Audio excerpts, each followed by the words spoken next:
Nah, sekarang kita melihat saudara mengenai berkat bagi mereka yang mengasihi Tuhan. Sejak awalnya Tuhan berkata kepada kita agar kita boleh mengasihi Tuhan dengan segenap hati, segenap jiwa, dan segenap kekuatan. Nah, saya mau saudara perhatikan ini baik-baik karena ini sangat penting dan sangat memberkati. Haleluya. Haleluya. Ulangan 6 ayat 5. Tuhan mengatakan kepada orang Israel, dan ketika Tuhan bertanya kepada orang Yahudi yang mau mencobai dia, orang Yahudi menjawab hal yang sama. Dan ketika Tuhan mengatakan langsung dalam firman-Nya, Tuhan juga membawakan hal yang sama. Tetapi ada satu rahasia yang mau disampaikan Tuhan pada kita hari ini. Yang sukacita katakan amin. Ulangan 6 ayat 5 berkata begini, kasihilah Tuhan Allahmu dengan segenap hatimu, dan dengan segenap jiwamu, dan dengan segenap kekuatanmu. Amin. Sekali lagi, kasihilah Tuhan Allahmu dengan segenap hatimu, dengan segenap jiwamu, dengan segenap kekuatanmu. Amin. Nah, Bapak Ibu Saudara-saudari, ayat ini diulangi Tuhan Yesus lagi. Ketika dia berbicara mengenai orang Samaria yang baik hati. Ketika itu ada orang Yahudi mau bertanya kepadanya, mau mencobai dia. Dan Tuhan Yesus bertanya, dia bertanya pada Tuhan Yesus, apakah hukum yang terutama ya Tuhan? Apa katamu? Apa yang kau baca di Alkitab? Apa yang kau baca pada kitabmu? Apa yang kau baca pada Taurat? Apa yang dikatakan Taurat? Maka dia menjawab, kasihilah Tuhan Allahmu dengan segenap hatimu, dengan segenap jiwamu dan kekuatanmu. Dan kemudian Tuhan Yesus juga mengatakan dalam Matius 22 ayat 37. Jawab Yesus kepadanya, kasihilah Tuhan Allahmu dengan segenap hatimu, dengan segenap jiwamu, dan dengan segenap akal budimu. Saya percaya kalau Tuhan Yesus juga mengatakan demikian langsung, maka ini adalah ayat yang penting. Semua berkata ini adalah ayat yang penting. Ada tujuan Tuhan dalam setiap ayat-ayat yang disampaikan oleh Tuhan. Dalam Yesaya 55 ayat 11 dikatakan, demikianlah firman yang keluar dari mulutku, ia tidak akan kembali padaku dengan sia-sia, tapi melaksanakan apa yang kukendaki dan akan berhasil dalam apa yang kusuruhkan padanya. Nah, saudara yang kasih dalam nama Yesus, ada keberhasilan yang Tuhan inginkan ketika dia berkata, kasihilah Tuhan Allahmu dengan segenap hatimu, dengan segenap jiwamu, dan dengan segenap kekuatanmu. Tuhan mau kita berhasil. Seseorang tidak akan mungkin berhasil tanpa adanya pengertian. Kalaulah kita menggali kedalaman firman ini lebih dahulu, kalaulah kita mengerti terlebih dahulu, bertanya kepada Tuhan dan mendapatkan arti sesungguhnya mengapa Tuhan berkata kasihi dengan segenap hati, segenap jiwa, dan juga dengan segenap kekuatan kita, maka saya percaya apapun tujuan yang dimaksudkan Tuhan dalam ayatnya ini bisa menjadi milik kita, sehingga Tuhan itu sukacita dan kita bisa menjadi berkat bagi sekeliling kita. Haleluya. Yang sukacita katakan amin. Hari ini karena ini ayat begitu dalam, maka mulailah kita dengan ABC daripada pengertiannya. Mulailah kita dengan 1+1, awal daripada pengertian ayat ini. Dikatakan kasihilah Tuhan Allahmu dengan segenap hati, dengan segenap jiwa, dengan segenap kekuatan. Kalau saudara lihat yang pertama dikatakan dengan segenap hati. Dalam bahasa aslinya ialah kardia.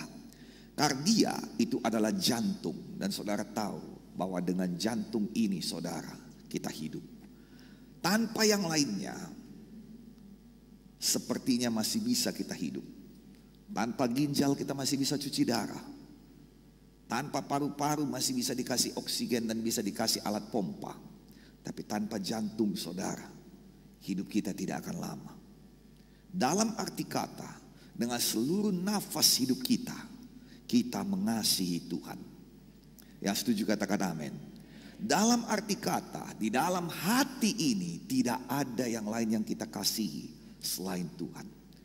Tidak mendua hati ini. Ini adalah cinta dua arah. Satu-satunya di hatimu, satu-satunya di hati kita hanyalah Tuhan, hanyalah Yesus, tidak ada yang lain. Haleluya. Boleh kita berikan tepuk tangan bagi Tuhan Yesus. Dan saudara kasih dalam nama Yesus, inilah yang diminta Tuhan kepada bangsa Israel. I give you my heart, now please give me your heart. Aku berikan padamu hatiku, sekarang berikanlah padaku hatimu. Saudara, Tuhan sudah memberikan kepada kita hatinya. Dan sungguh dia berikan. Karena itu ditunjukkan ketika dia mengasihi kita pada saat kita masih ada dalam dosa. Kalau kita masih bisa berkata, Tuhan, kenapa aku belum diberkati juga? Padahal aku sudah memberi. Itu masih dengan logika teologi. Yang mengerti katakan amin. Tapi kalau kita bisa berkata seperti Sadrah, Mesah, Abednego, aku tahu engkau mampu. Aku tahu kau bisa. Tapi kalaupun kau tidak mau, aku tetap mengasihi engkau. Itu dia baru kasih yang sebenarnya. Aku tahu kau bisa memberkati aku. Malam ini pun bisa kau jadikan aku konglomerat. Tapi kalaupun kau tidak mau, dan aku harus tetap miskin seumur hidupku, aku mau katakan padamu, aku tetap mengasihi. Yang mana kau tidak perlu khawatir, karena biasanya hati yang demikian tidak pernah disia-siakan Tuhan. Tuhan gak bisa maksa engkau. Yang ngerti katakan amin. Tuhan tidak bisa memaksa engkau untuk sujud menyembah dia. Itu adalah pilihan hatimu. Karena memang Tuhan memberikan pada kita kehendak bebas. Sadrah, Mesah, Abednego tahu dia tidak bisa memaksa Tuhan untuk memberkatinya. Jangan paksa Tuhan memberkati engkau. Yakinkan aja Tuhan dengan berkata, kalaupun kau tidak berkati Tuhan, aku tetap cinta padamu. Gak ada masalah itu. Haleluya. Haleluya. Sadrah, Mesah, Abednego seolah-olah berkata, aku tahu Tuhan, engkau Allah yang besar. Banyak perkara yang besar yang kau lakukan. Dan ini menyelamatkan kami, ini perkara kecil bagimu. Maka kalau engkau gak mau menyelamatkan pun gak apa-apa. Kami akan jumpa dengan engkau di sorga, kami akan tetap katakan, we love you. Does it no matter to us. Gak ada masalah bagi kami. Banyak orang yang dipermasalahkannya kenapa? Karena dia belum mendapat janji Tuhan. Banyak orang yang dipermasalahkannya kenapa? Karena dia belum mendapat harta kekayaan. Sayang, biarlah yang menjadi permasalahan hati kita seperti Daud. Kalau Tuhan itu pergi daripadanya. Biarlah yang menjadi permasalahan bagi kita ialah seperti Yesus, Eloi, Eloi, lama sabachthani. Kalau Bapa itu pergi daripadanya. Yang lainnya gak masalah ya Tuhan. Selama engkau mencintaiku, engkau beserta dengan aku, yang lainnya gak masalah. Hidup mati gak masalah. Kaya miskin gak masalah. Dan itulah sebenarnya yang ditujukan dalam janji pernikahan. Saudara, ini luar biasa. Inilah dia mengasihi Tuhan dengan segenap hati.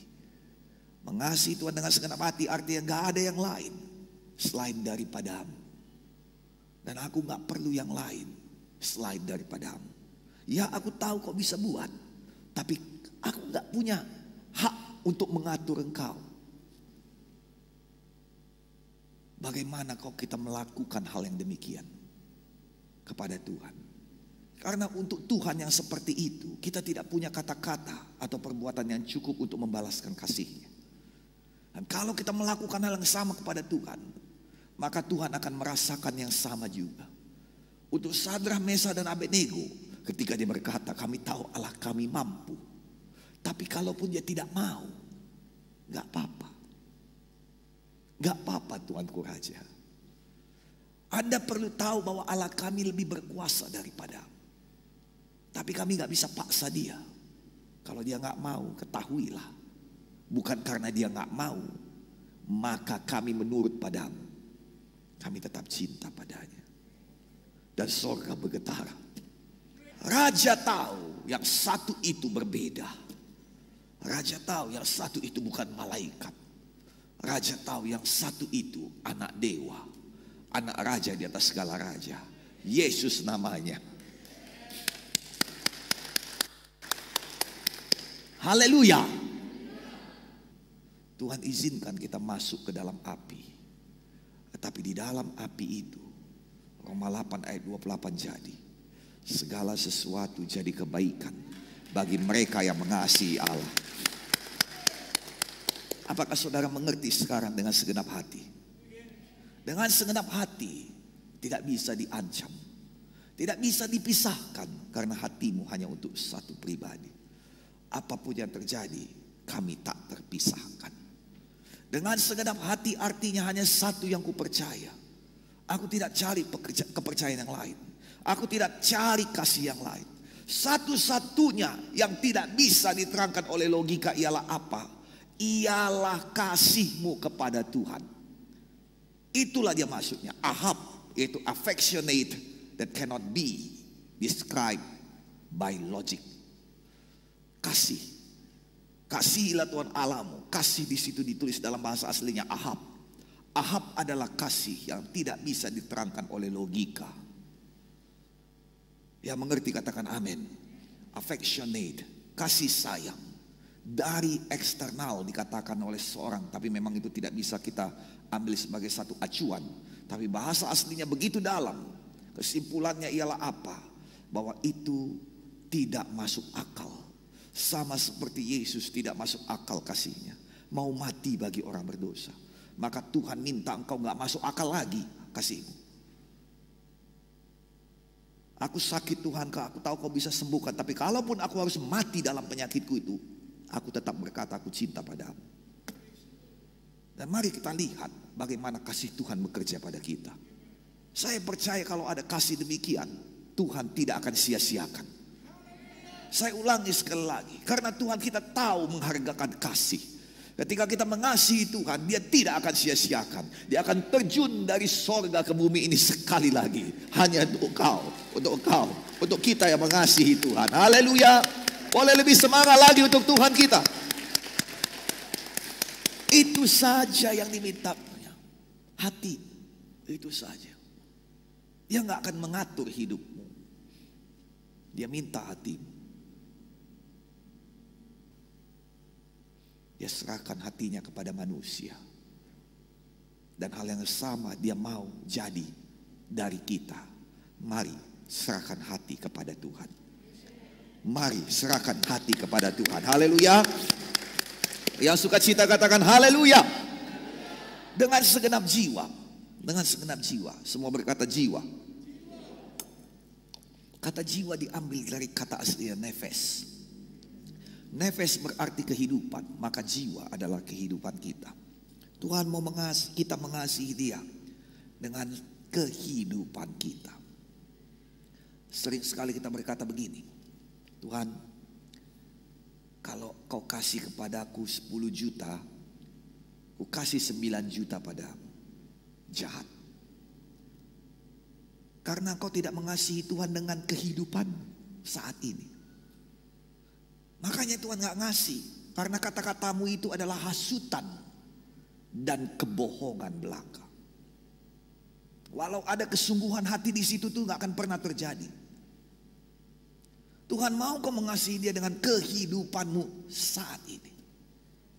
Itu sebabnya ketika seorang janda datang kepada Tuhan dan dia berikan 2 peser, Tuhan berkata, semua memberikan dari kelebihannya, kekayaannya, kelimpahannya. Tapi yang satu ini memberikan dari kekurangannya, yaitu seluruh hidupnya. Ya mengerti katakan amin. Dari manakah kita melihat? Tuhan melihat kasih-Mu dari pemberian-Mu. Dari mana kita bisa melihat kasih Tuhan? Dari pemberiannya. Tidak ada kasih yang lebih besar daripada kasih seorang yang memberikan, menyerahkan nyawanya bagi sahabat-sahabatnya. Tuhan mau kita memberi dengan kehidupan kita. Jangan katakan nanti kalau aku sudah hebat, nanti kalau aku sudah diberkati. Sekarang ini Tuhan mau. Dengan segenap jiwa. Nefes artinya kehidupan.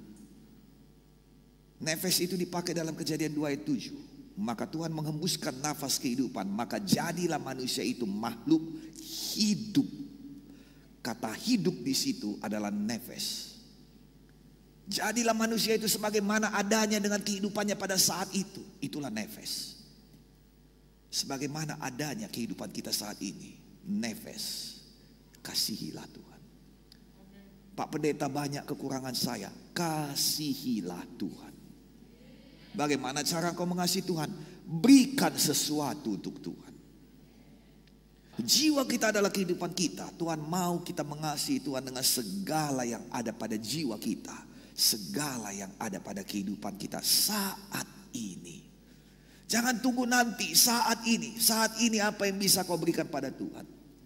Dan Tuhan berkata kepada kita terutama mengenai apa? tentang hal yang paling berharga kepada kita. Ada yang berharga itulah pekerjaan, ada yang berharga adalah keluarga, ada yang berharga adalah anak. Tapi ketika kau berikan kepada Tuhan, Tuhan tahu kau mengasihi dia. Alkitab berkata bagi Hana yang paling berharga kepadanya bukan uang, tapi anak. Ada orang yang berharga padanya adalah waktu. Uang dia punya banyak, atau mungkin dia tidak peduli dia punya uang atau tidak, tapi waktu dia penting sekali baginya. Keluarga penting sekali baginya. Apa yang berharga bagimu, berikan pada Tuhan dengan segenap jiwa. Jiwa itu berarti perasaan. Pada saat sedih, kasihi Tuhan. Pada saat senang, jangan lupakan Tuhan. Tapi mari kita mengasihi Tuhan walau berjalan di lembah kekelaman sekalipun. Itulah nefes hidup yang mengasihi Tuhan. Kasihilah Tuhan Allahmu dengan segala nefesmu, kehidupanmu, jiwamu. Amin. Dengan segenap kekuatan kita. Dalam bahasa aslinya kekuatan ini dituliskan dari kata mehot. Mehot ini artinya kekuatan, gelora, kehebatan. Ini bahasa Ibrani, mehot. Kekuatan. Dengan segenap kekuatanmu kasihilah Tuhan. Dengan segenap gelora hidupmu kasihilah Tuhan. Saya pernah bertemu dengan orang yang menggelora hidupnya. Kemana-mana pergi dia selalu bicara visinya. Kemana-mana pergi dia selalu bicara apa yang ditaruh Tuhan di dalam hidupnya. Kemana-mana pergi dia berbicara tentang pencapaiannya dan apa yang mau dicapainya. Ini bukan orang sombong, tapi orang yang menggelora. Tapi orang yang menggelora itu menggelorakan kita juga. Yang mengerti katakan amin. Dan Tuhan mau engkau mengasihi Tuhan dengan mehot, dengan gelora hidupmu, dengan kehebatanmu, dengan kekuatanmu. Tuhan mau engkau mengasihi Tuhan. Haleluya. Come on yang semangat. Jadi berhenti jadi anak-anak Tuhan yang sok rendah hati. Padahal gak ada apapun kekuatannya. Tuhan mau kau kuat, tapi kau sayang sama Tuhan. Dalam kehebatan Musa dia mengasihi Tuhan. Dalam kemenangan Daud dia mengasihi Tuhan. Dalam kebijaksanaan Salomo dia mengasihi Tuhan. Itu yang Tuhan inginkan. Ada satu yang istimewa dalam ayat ini, karena Tuhan Yesus mengulanginya dalam kata yang sedikit berbeda, dalam bahasa yang berbeda. Tuhan Yesus mengulanginya dalam bahasa Yunani, Greka, Aramaik dan Greka. Itulah bahasa saat itu. Ayat yang saya bacakan pada saudara tadi itu ditulis dalam bahasa Ibrani. Dan Tuhan Yesus sendiri mengatakan, dia ulangi dengan perkataannya sendiri. Saya bertanya-tanya, kasihlah Tuhan Allahmu selalu dengan segenap hati pasti benar. Dengan segenap jiwa pasti benar. Tapi yang terakhir ini saya selalu bingung. Dan memang ternyata berbeda. Karena yang satu dikatakan mehot kekuatanmu, tetapi yang satu dikatakan dengan akal budimu. Bahasa Inggris dikatakan with your mind, atau dengan pikiranmu. Jadi pikiran kita adalah akal budi kita. Adakah Tuhan Yesus salah mengartikan kata-kata ini? Tidak. Ini adalah satu studi yang panjang, tetapi kesimpulannya dengar baik-baik. Bahwa kekuatanmu, gelora-gelora hidupmu, kehebatanmu, mehotmu ada pada pikiranmu. Ada pada akal budimu. Anda mau hebat, mulai berpikir hebat. Anda mau bergelora, apa yang kau gelorakan di dalam pikiranmu akan bergelora di dalam hidupmu. Mehotmu terletak di sini. Banyak kita berpikir mehotmu kita terletak pada Tuhan. Tidak. Mehotmu adalah milikmu, itu sebabnya bisa kau berikan pada Tuhan. Dan Tuhan minta, berikan padaku cintamu pada mehotmu. Cinta pada kekuatanmu itu, berikan padaku. Gelora-gelora yang ada pada kekuatanmu, pada kekuatanmu itu, berikan padaku. Artinya apa? Pikiran kita, berikan pada Tuhan. Amin. Dalam perjanjian baru, Tuhan Yesus berkata akal budi atau pikiran, bahasa aslinya ialah dianoia. Dianoia berarti pemikiran yang mendalam, imajinasi, pengertian. Jadi kalau kita mau mengasihi Tuhan, maka kita mengasihi Tuhan dengan pemikiran kita dulu. Pikiran-pikiran yang gak mengasihi Tuhan, buang dalam nama Yesus. Tuhan Yesus mau menunjukkan bahwa dalam pikiranmu, akal budimu, dianoiamu terletak mehotmu, kekuatanmu. Haleluya. Kekuatan hidup kita, gelora hidup kita, kehebatanmu terletak pada pikiranmu, pengertianmu, dan imajinasimu. Maka sekarang kembangkan imajinasimu kepada kasih Kristus. Kasihilah Tuhan Allahmu dengan segenap akal budi. Kadang kita saudara menghayal sesuatu yang menyedihkan hati. Gak ada orang peduli padaku, gak ada orang sayang padaku, aku sendirian di dunia ini. Stop. Haleluya. Stop. Itu bukan mengasihi Tuhan. Mulai menghayal, mulai mengimajinasikan apa yang menjadi kasih kita pada Tuhan. Apalagi yang bisa kubuat padamu? Apa yang bisa kau lakukan ketika kau bersama-sama dengan Tuhan? Hayalkan, imajinasikan, pikirkan pengertian-pengertian firman Tuhan yang lebih dalam lagi. Kasihilah Tuhan Allahmu dengan segenap akal budimu. Saya menggali supaya saya bisa mengerti Tuhan lebih lagi. Dan apa yang saya temukan setiap kali saya menggali, ternyata Tuhan terlebih dahulu mengasihi saya lebih lagi. Sayang, kasihilah Tuhan Allahmu dengan segenap hati, dengan segenap jiwa, dengan segenap akal budimu. Jadilah bagi kita semuanya, jadilah bagi GKI. Yuk, mari kita bangkit berdiri semuanya. Haleluya, haleluya.